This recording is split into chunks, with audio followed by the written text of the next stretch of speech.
இன்னைக்கு இருக்க காலகட்டத்தில் ஆண் பெண் குழந்தைங்கன்ட்டு இப்படி எல்லாருமே வேலைக்கு போகும்போதோ இல்லை ஸ்கூலுக்கு போகும்போது ரொம்ப அவசரமாக கிளம்புறாங்க. ஸோ இதனால என்ன பண்றாங்க அப்படின்னா காலை உணவு அப்படின்ற ஒரு விஷயத்தையே மறந்துடுறாங்க. அப்படியும் இல்லைன்னா கைக்கு கிடைச்சதை சாப்பிட்டா போதுன்ற ஒரு சூழ்நிலையில வாழ்ந்துட்டு இருக்காங்க. ஆனா நம்ம ஆரோக்கியமா நினைக்கிற ஒரு சில உணவுகள் காலையில வெறும் வயிற்றுல சாப்பிடக்கூடாதுங்க. கண்டிப்பா அதை நம்ம அவாய்ட் பண்ணியே ஆகணும். அதெல்லாம் முடியாதுங்க, நாங்க காலை உணவுல இதை தான் சாப்பிடுவோம், இதுல வந்து நிறைய ஊட்டச்சத்து இருக்குன்னு நீங்க சொன்னாலும் ஒரு சில உணவுகள் காலையில வெறும் வயிற்றுல சாப்பிடக்கூடாது. ஸோ அப்படிப்பட்ட உணவுகள் என்னன்றதை இந்த வீடியோ மூலமா தெரிஞ்சுக்கிட்டு உடனே அது இருந்தா அவாய்ட் பண்ண பாருங்க. பெரும்பாலான பேர் வந்து காலையில எழுந்ததுமே காஃபி முகத்துல தாங்க கண் விழிப்பாங்க. ஆனா காலையில வெறும் வயிற்றுல காஃபி குடிக்க கூடாது.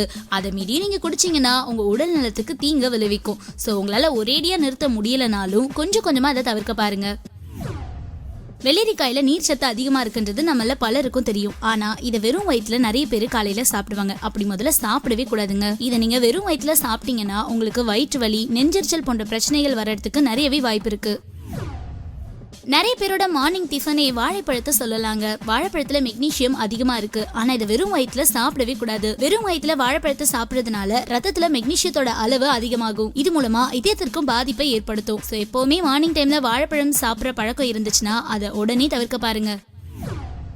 காலையில வெறும் வயிற்றுல இருக்கும்போது நிறைய பேர் இனிப்பு உணவுகளை சாப்பிடுவாங்க. ஆனா இனிப்பு உணவுகளை நீங்க இந்த மாதிரி எடுத்துக்கும் போது அது உடல்ல இன்சுலின் அளவு அதிகமாக்கும். இதனால என்ன ஆகும்னா காலையிலேயே கணையத்துக்கு அதிகமான ஆற்றலும் தேவைப்படும். ஸோ காலை உணவுல இனிப்புகளை நீங்க அதிகமா எடுத்துக்கும் போது அது நீரிழிவு நோய் உருவாக்குறதுக்கும் வாய்ப்பு இருக்கு.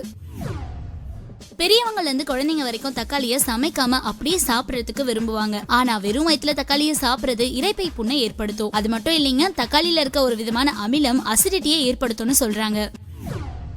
நம்ம குடலுக்கு நன்மை தரக்கூடிய லாக்டிக் அமிலம் தயிர்ல அதிகமாவே இருக்கு. ஆனா இது நன்மை தருதுன்றதுனால யாரும் வெறும் வயிற்றுல சாப்பிடக்கூடாது. வெறும் வயிற்றுல இதை சாப்பிடும் போது ஹைட்ரோகுளோரிக் அமிலம் அதிகமா சுரக்கிற நிலையில இந்த பாக்டீரியா வந்து அந்த அமிலத்தை சேதப்படுத்தும்.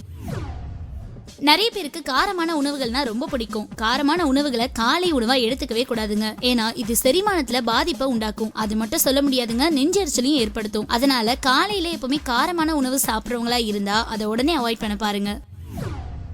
என்ன ஃப்ரெண்ட்ஸ், இந்த வீடியோ மூலமா காலை உணவா எதெல்லாம் சாப்பிடக்கூடாதுன்னு பார்த்தோம். அப்ப நாங்க காலை உணவா என்ன சாப்பிட்றதுன்னு தானே கேட்குறீங்க. வெறும் வயிற்றுல காலை உணவா நீங்க என்ன சாப்பிடணும்னா முட்டை, ஓட்ஸ், பிரவுன் பிரெட், தேன், பாதாம், அக்ரூட் இந்த மாதிரியான நட்ஸுகளை சாப்பிடலாம். இதை நீங்க சாப்பிட்றதுனால அன்னைக்கு நாள் ஃபுல்லா நீங்க ஃப்ரெஷ்ஷா எனர்ஜியா இருக்கலாம். அது மட்டும் இல்லைங்க, வெறும் வயிற்றுல இதை நீங்க சாப்பிடும்போது உங்க வயிற்றுல எந்த பிரச்சனையும் ஏற்படாது, செரிமானத்துக்கும் ஈஸியா இருக்கும். ஸோ இந்த மாதிரி ஈஸியான விஷயத்த நாங்க உங்ககிட்ட ஷேர் பண்ண மாதிரி நீங்களும் நிறைய பேருக்கு ஷேர் பண்ணுங்க. மீண்டும் ஒரு பயனுள்ள ஹெல்த் டிப்ஸோட நான் உங்களை மீட் பண்றேன்.